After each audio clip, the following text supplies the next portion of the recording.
मोदी सरकार 2014ला 15 लाख देणार होते, आता 1500 वर आले। वैजापूर मेळाव्यात आदित्य ठाकरेंनी राज्य सरकारवर ही टीका केली।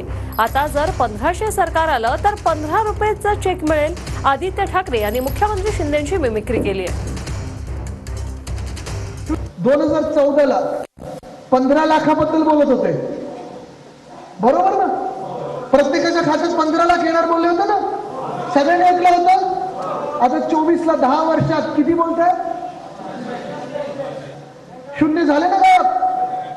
हे 1500चं चुकून यांचं सरकार डोक्यावर बसलं तर पुढच्या वर्षीपासून काय पुढच्या महिन्यापासून तुम्हाला 15 रुपयाचे चेक यायला लागतील।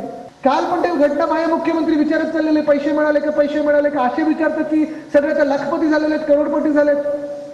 कदाचित त्यांच्या मनात ते असेल ते जसं आमदारांना विचारत होते ना, खोके मिळाले का, खोके मिळाले का, तसं सगळीकडे विचारत चाललेले। असे मुख्यमंत्री मी पहिल्यांदा पाहिले। पैसे मिळाले, पैसे मिळाले, पैसे पैसे पैसे।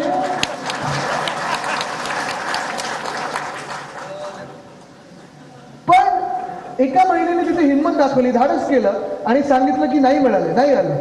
लगेच प्रश्न बदलला, सांगितलं मग आता पैशाचं काय करणार? अरे पैशाचं काय करणार म्हणजे काय तुम्ही आम्हाला करोडपती बनवताय काय? 50 खोके देताय की आम्ही इमारत घेऊ की 72 मजल्यावर घर घेऊ?